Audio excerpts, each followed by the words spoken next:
I was reading the internet just a little bit, and everyone's like, oh, everyone's going to fall in love with ChatGPT now, and everybody's, like, it's going to be the ChatGPT girlfriend, whatever. I bet not. I think we're so wired to care long-term about other humans in all sorts of, like, big and small ways that that's going to remain. I just need to know, do I look presentable, professional? Well, Rocky, you definitely have the I've been coding all night look down. It sounds like Ola is more of a cat person.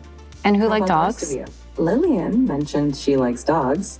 Anyone else here team dog? I'm also team dog. I co-founded DeepMind in 2010 with the goal of one day building AGI, Artificial General Intelligence. Okay, let's do some tests. Tell me when you see something that makes sound. I see a speaker, which makes sound. What is that part of the speaker called? That is the tweeter. It produces high-frequency sounds. So let's dive into physics. What's on deck for today? Well, we're starting with the basics, force and motion. Okay. And that, of course, means we have to talk about Sir Isaac Newton and his 3 laws of motion. Ah, yes, the foundation for understanding how objects move and interact. What neighborhood do you think I'm in? This appears to be the King's Cross area of London. It is known for its railway station and transportation connections. And also, no doubt, is human connections, something which co-founder and CEO of OpenAI, Sam Altman, insists is going to remain. Yet it seems the goal is for AI to intersect on those human-to-human relationships in as many ways as possible. Mark, io mi chiedo, se le balene potessero parlare, cosa ci direbbero? Mike, she wonders if whales could talk, what would they tell us? They might ask, how do we solve linear equations? Potrebbero chiederci come risolviamo le equazioni lineari. Sicuramente sì. Certainly yes. Did that add to the value of human interaction or deduct from it? As you may have guessed then or be fully aware, the past few days have been massive events in the realms of AI. And in a lot of ways, it seems to have left many people with mixed feelings about it. Some very excited, looking forward to what the future represents. Others, well, a little bit less enamoured because, yes, it represents a big change for society. The speed of these new technological developments, after all, is very, very fast. We've gone from the introduction of ChatGPT in, November 2022 to these new demonstrations that we've seen this week, and that is massive, very, very rapid progress. It sometimes feels like this technology is developing faster than people can keep up with. Yet even still, the question is very much open at the pace at which these changes will actually affect society. Even if you got to this like really powerful AGI, how much does that change society on the next day versus the next year versus the next decade? And my guess is in most ways, it's not a next day or next year thing, but over the course of a decade, then the world will look quite different. I think the inertia of society is like a good, helpful thing here. And that inertia has kept technology developing in terms of society influence at a relatively reasonable pace over the past few decades. I mean, no one went to bed one night in a world that was free of the internet and woke up the next day with a fully fledged, digitally connected world. That change was relatively slow, albeit in the grand scheme of things, yes, it did happen pretty fast, but it felt gradual as it happened.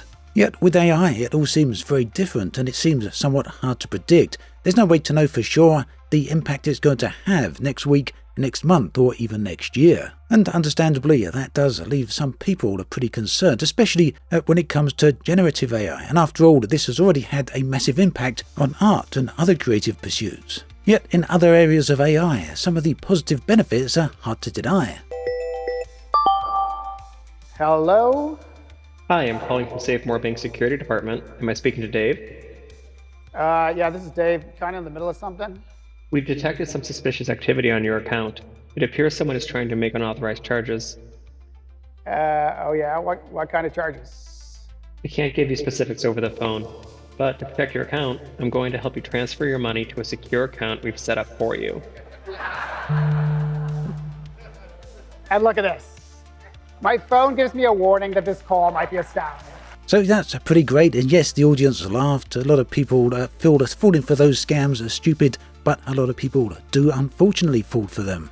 So having real-time assistance for that type of thing is likely going to help a lot of people.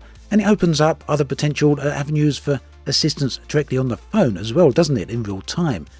Yet, of course, this is Google, and there would naturally be some concern about the sharing of information. After all, most of their services take place on the cloud. Yet, things are slightly different with this. And everything happens right on my phone. So the audio processing stays completely private to me and on my device. And we're really just scratching the surface of the kinds of fast, private experiences that on-device AI unlocks. Later this year, Gemini will be able to more deeply understand the content of the screen without any information leaving your phone. And that means direct one-to-one experiences with AI, which of course opens up so many opportunities, not least of all for one-to-one education. Hello there. I'm here with my son, and I'd love you to tutor him on this math problem, but don't give him the answer. You can ask questions and nudge him in the right direction, but I really want to make sure he understands it himself. And he's here in the room, so you can talk to him directly. Of course, I'd be happy to help. Let's look at the problem together. Can you first identify which sides of the triangle are the opposite, adjacent, and hypotenuse relative to angle alpha? All right, so I'm pretty sure this is the angle alpha right here, right? Perfect. That's correct. Now, looking at the triangle, which side do you think is the hypotenuse? Really, Remember the hypotenuse? I'm not totally sure. I think it might be this one, but I really am not sure. This side AC. You're close. Actually, side AC is called the adjacent side to the angle alpha. The hypotenuse is the longest side of a right triangle and is directly opposite the right angle. Can you find which one is the hypotenuse? Oh, okay, I see. So I think the hypotenuse is this really long side from A to B. Would that be correct? Exactly. Well done. One-to-one education then has so many upsides and very, very few downsides, especially if there's an assistant around to, well, assist with that. Now, the guy in the video, by the way, is Sal Khan, the founder of Khan Academy, which is one of the largest resources for free online education. So Sal Khan has had a positive impact on education in many ways. But circling all the way back to how this video started out, Sam Altman and the idea of an AI girlfriend. He seemed to deny it at the start of the video there in that podcast interview, but I'll leave you here with a Reddit comment he made just a few days ago, and read this in context with the AI voice that we saw just recently. Thanks for watching the video, take care, and I'll catch you next time.